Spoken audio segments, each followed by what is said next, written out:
আল্লাহ কি বিরোধীদের ছাড়ছে? আওয়ামী লীগ কি চাইলেও তারা এখন তার পাশে দাঁড়াইতে পারতেছে?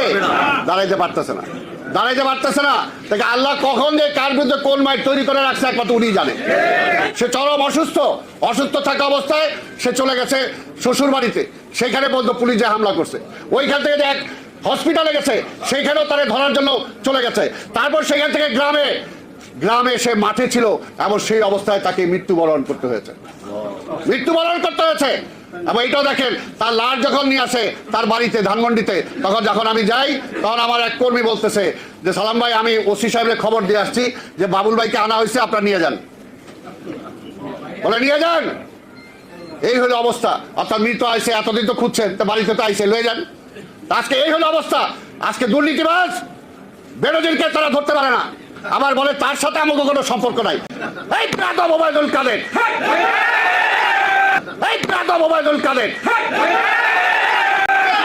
আজকে মিথ্যা কথা বলে, এটা ভণ্ড। এই প্রাতঃ ওবায়দুল কাদের আজকে মিথ্যা কথা বলে, এটা ভণ্ড। আসসালামু আলাইকুম। আওয়ামী লীগ ঠেকায় পড়লে ধর্মের কথা বলে। আসলে তারা ধর্ম নিরপেক্ষতার কথা বললেও তারা ধর্মহীনতায় বিশ্বাস করে। এই সরকার যদি আরও কিছুদিন থাকে, তাহলে আমরা ধর্মকর্ম ঠিকমতো করতে পারবো কিনা সন্দেহ আছে। এছাড়াও একজন মুসলিম হিসেবে ঈমান নিয়ে বাঁচতে পারবো কিনা তাও সন্দেহ আছে। তাই এই ধর্মহীন সরকারকে নামানো আমাদের ফরজ কাজ হয়ে দাঁড়িয়েছে। উলামা দলের প্রোগ্রামে এমনই মন্তব্য করেছেন বিএনপি নেতা সালাম। সুপ্রদর্শক, এছাড়াও তিনি আরও কথা বলেছেন সাবেক পুলিশ প্রধান বেনজির আহমেদ সম্পর্কে। তিনি বলেন, আল্লাহ বেনজিরকে ছেড়ে দেননি। আওয়ামী লীগ চাইলেও এখন বেনজিরের পাশে দাঁড়াতে পারছে না। আল্লাহ কার জন্য কখন কিভাবে মার তৈরি করে রেখেছেন তা উনিই জানেন। সুপ্রদর্শক, আপনারা জানেন ওবায়দুল কাদের তিনি বলেছেন বেনজির আওয়ামী লীগের কেউ নন। ওবায়দুল কাদেরের এই বক্তব্যের কঠোর সমালোচনা করে বিএনপি নেতা বলেন, তিনি রাগান্বিত ভাষায় ওবায়দুল কাদেরের এই বক্তব্যের চরম বিরোধিতা করেছেন।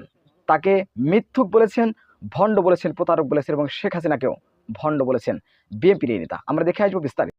এই পর্যায়ে বক্তব্য নিয়ে আসছেন সাবেক বাংলাদেশ অ্যাথলেটিক ফেডারেশনের সাবেক সভাপতি, সাবেক ডেপুটি মেয়র, বীর মুক্তিযোদ্ধা বা অবিভক্ত ঢাকার সাবেক সাধারণ সম্পাদক, জিয়া মঞ্চের সংগ্রামী সভাপতি এবং ঢাকা মহানগর দক্ষিণের সংগ্রামী আহ্বায়ক, বীর মুক্তিযোদ্ধা জনাব আব্দুল সালাম ভাইকে মূল্যবান বক্তব্য রাখার জন্য সবিনয় অনুরোধ জানাচ্ছি।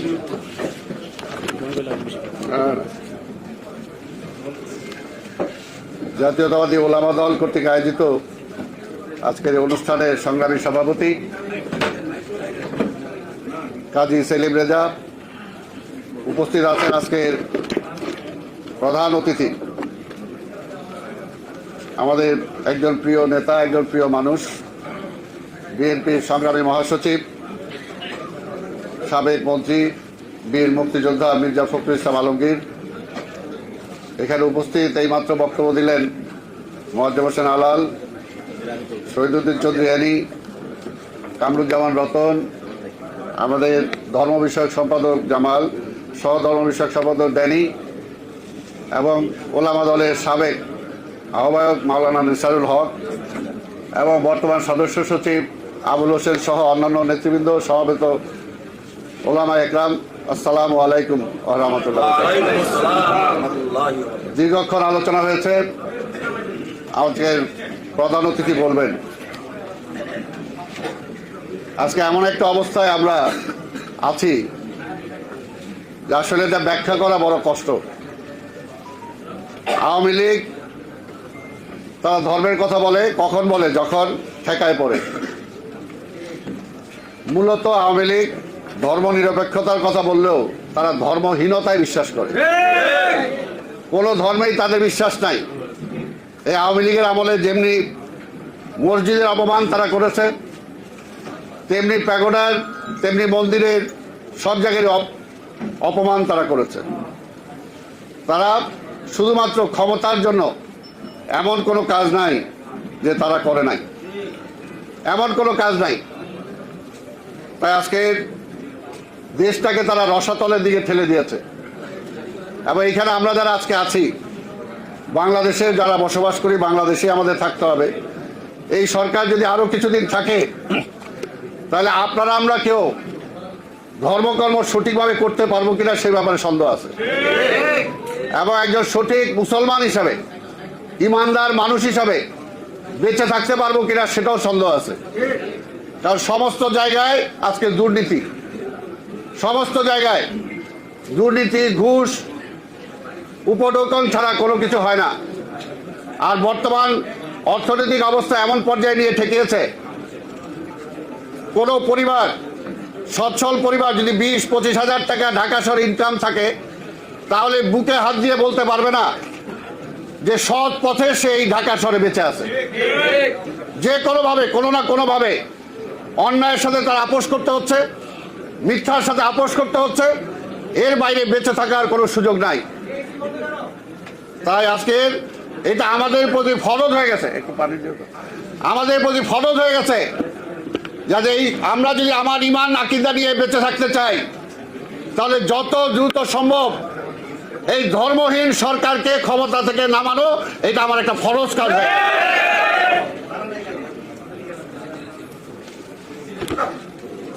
তারা জিয়া রহমানের সমালোচনা করেন। জিয়া রহমানের যে অবদান এই দেশের জন্য, এই অবদানের ধারে কাছেও এখন পর্যন্ত আওয়ামী লীগ আসতে পারে নাই। যেমনি মুক্তিযুদ্ধে তার অবদান, মুক্তিযুদ্ধের পরে এই দেশটাকে গড়ে তোলার তার অবদান, এবং এই দেশের মানুষকে খাইয়ে পরিয়ে শিক্ষার যে ব্যবস্থা, সেদিকে যে অবদান, কোনো দিক দিয়ে জিয়া রহমানকে খাটো করা যাবে না।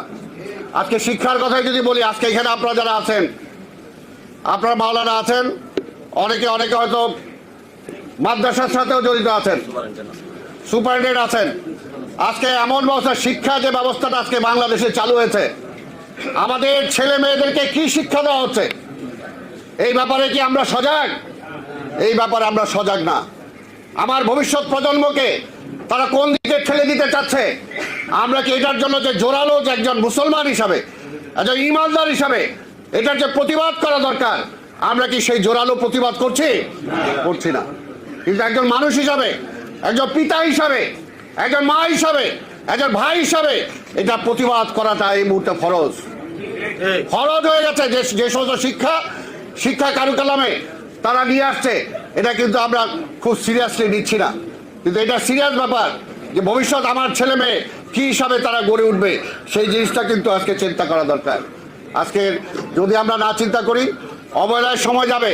কিন্তু যে আল্লাহ তো উপরে আছে, আল্লাহ তো উপরে আছে, আমার উপর যে দায়িত্বটা আছে, এই দায়িত্বটা আমি যেখানে আছি সেখান থেকে আমার দায়িত্বটা পালন করা উচিত। এটাকে আমার পালন করা উচিত। আর আমি যদি না পালন করি, তাহলে এই দায়িত্ব আমার উপরেই বর্তাবে। আজকে এমন একটা অবস্থায় দেশ চলে গেছে, আল্লাহ কি বেনজিরে ছাড়ছে? আওয়ামী লীগ কি চাইলেও তারা এখন তার পাশে দাঁড়াইতে পারতেছে না। তাকে আল্লাহ কখন যে কার বিরুদ্ধে কোন মাইক তৈরি করে রাখছে একমাত্র উনি জানেন। আরে এত টাকা পয়সা, এত অগাধ সম্পত্তি অবৈধভাবে কামাইছে, আজকে দুনিয়ায় বেঁচে থাকা অবস্থায় এই সম্পদ তার একটা বোঝা হয়ে গেছে না। এটা কি সম্মানের সাথে সে বলতেও পারতেছে না, এটাকে গিলতেও পারতেছে না। এইটার জন্য বলবো যে এখনো প্রশাসনে যারা আছে, আমরা বারবার বলি, আজকে দেখেন কি অবস্থা। আজকে বেনজির তো পালাইছে, আমাদের নেতারা তো দেশ থেকে বাইরে যাইতে হলে ওই এয়ারপোর্টে কতক্ষণ বসে থাকতে হয়। আজকে কি অবস্থা আমাদের কর্মীদের, এখনো যারা প্রশাসনে আছেন তাদেরকে বলতে চাই, এই মুহূর্তে আমাদের ঢাকা মহানগরীতে এমন নেতা আছে যে আজকে তার হার্টের অবস্থা খারাপ, কিন্তু কোন হসপিটালে নিব এটা আমরা বলতেও পারছি না, তার চিকিৎসাটাও ঠিকমতো করাতে পারছি না। আমার ধানমন্ডি থানার সাবেক সভাপতি ছিল কমিশনার বাবুল, আজকে নজরুল চিনবে, এরাও চিনবে যে কি হয়েছিল তার। সে চরম অসুস্থ থাকা অবস্থায় সে চলে গেছে শ্বশুর বাড়িতে, সেইখানে পর্যন্ত পুলিশে হামলা করছে। ওইখান থেকে যে এক হসপিটালে গেছে, সেইখানেও তারে ধরার জন্য চলে গেছে। তারপর সেখান থেকে গ্রামে সে মাঠে ছিল, এবং সেই অবস্থায় তাকে মৃত্যুবরণ করতে হয়েছে। এবং এটাও দেখেন, তার লাশ যখন নিয়ে আসে তার বাড়িতে ধানমন্ডিতে, তখন যখন আমি যাই, তখন আমার এক কর্মী বলতেছে যে সালাম ভাই, আমি ওসি সাহেবের খবর দিয়ে আসছি যে বাবুল ভাইকে আনা হয়েছে, আপনারা নিয়ে যান। এই হলো অবস্থা। অর্থাৎ মৃত আইসে, এতদিন তো খুঁজছেন, তো বাড়িতে তো আইসে, লয়ে যান। আজকে এই হলো অবস্থা। আজকে দুর্নীতিবাজ বেনজিরকে তারা ধরতে পারে না, আবার বলে তার সাথে আমাকে কোনো সম্পর্ক নাই। এই প্রাতা ওবায়দুল কাদের আজকে মিথ্যা কথা বলে, আজকে এটা ভণ্ড, আজকে এটা ভণ্ড, আজকে তার নেত্রী হলো ভণ্ড, নির্লজ্জ, বেহায়া, লজ্জা শরম নাই। আজকে কথায় কথা যখনই দেশ চালাতে পারে না তখনই বলে তারেককে আনতেছি। এবার তারেক কি করছো? তারেক কি করছে? নিজে যা দেশ চালাতে পারে না, হাজার হাজার কোটি টাকা লুটপাট হয়ে যেতেছে, ব্যাংকগুলো খালি হয়ে যেতেছে। এই পরশুদিনও দেখলাম ইসলামী ব্যাংকের বোল্টের থেকে সোনা চুরি হয়ে গেছে, চুরি হয়ে গেছে। কারা করছে? এটাও কইব তারেক, এইটাও বিএনপি। কদিন আগে ঝড় আইছিল, বললো এইটাও বিএনপি আনাইছে ঝড়। নিজেরা দেশ চালাতে পারে না, পাশাপাশি আমার একটা অবস্থা হয়েছে যে আজকে দেশটাকে তারা একদম বানায় দিছে, জাহান্নাম বানায় দিছে। তো এই জাহান্নামের থেকে বাঁচতে হলে এই যে আপনারা যারা আছেন, আপনারা, আমি জানি আমার চেয়ে ভালো বক্তা আপনারা সবাই, আপনারা ওয়াজ করেন, বিভিন্ন মসজিদে যান, বিভিন্ন কিছুতে যান, আপনারা ধর্মীয় বয়ান করেন, এবং যে কারণে ওয়াজের উপরেও আজকে সরকারের বিধিনিষেধ আছে। কিন্তু তারপরে বলবো আপনারা প্রত্যেকটা এলাকায় আজকে ওয়াজের নামে জনগণকে সত্যিকার দেশের অবস্থাটা তুলে ধরতে হবে, সাহস করে বলতে হবে, ইমানি দায়িত্বটা পালন করতে হবে। এটা শুধু একা মির্জা ফখরুল ইসলাম আলমগীরের দায়িত্ব না, এটা শুধু একা তারেক রহমানের দায়িত্ব না, বেগম খালেদা জিয়ার দায়িত্ব না, এটা আপনার আমার সবার। আজকে দেশটাকে ধ্বংস করে দিতেছে, আজকে এই দেশটাকে আজকে প্রতিবেশী রাষ্ট্রের একটা অঙ্গরাজ্য পরিণত মতো অবস্থা আজকে নিয়ে চলে গেছে। কোথায় স্বাধীনতা আছে আমাদের? কোথায় স্বাধীনতা আছে? তাই আজকে বলবো, কেউ কিন্তু আল্লাহর তরফ থেকে মায় ঠিকই আছে। কাজে আমার এখানে নির্বাচন আমি কিভাবে করবো সেটা আমি ঠিক করবো, এটাকে ভালো ঠিক করে দিবে, তারা ঠিক করে দেয় কে ক্ষমতায় আসবে কে ক্ষমতায় আসবে না। ভণ্ড এগুলো তো আগে তো এই সুযোগও পায় নাই, এখন সুযোগ হয়েছে। এই যে আমরা যারা আজকে জাতীয়তাবাদের কথা বলি, আমরা যদি ঐক্য এক থাকতে পারি, এক শক্তিতে আমরা যদি মাঠে নামতে পারি, তাহলে তারা ভাইসে যাবে। আজকে আমরা ইসলামের কথা বলি, আজকে মধ্যপ্রাচ্য দেখেন, মধ্যপ্রাচ্যের প্রত্যেকটা ইসলামিক দেশ যদি আজকে একজোট হয়ে ইসরায়েলের বিরুদ্ধে কথা বলে, ইসরায়েল টিকতে পারে সেখানে। ঠিক তেমনি আমাদের অবস্থা তাই আজকে বুঝতে হবে। কাজে সেটার জন্য আজকে আমাদের সবাইকে ঐক্যবদ্ধ হয়ে আজকে আন্দোলন করে তোলা ছাড়া আমার নিজের স্বার্থে, এটা এমন না যে খালেদা জিয়ার স্বার্থে, এটা এমন না যে তারেক রহমানের স্বার্থে, এটা আপনার আমার সবার স্বার্থে। আজকে ফরজ, যেটা আমি প্রথমে বলছি, এই হাসিনাকে ক্ষমতা থেকে নামানো, না আমার ইমান আকিদা সব শেষ। একবার মক্কায় মদিনা যায় বলে ওই সনদ অনুযায়ী আমি দেশ চালাবো, আরেকবার ভারতে যায় বলে ওদের মত অনুযায়ী দেশ চালাবো, আবার বলে আমি আমেরিকার ইংল্যান্ডের মতো গণতন্ত্র দিব। আসলে ভণ্ড কোনোটাই না, কোনোটাই না। আজকে ক্ষমতায় থাকার জন্য এই বেনজির, এই আজিজদের উপর নির্ভর করে আজকে এখানে ক্ষমতা আসছে। তাই বুঝেন, অন্য যারা আছে এখনো যদি না বুঝেন,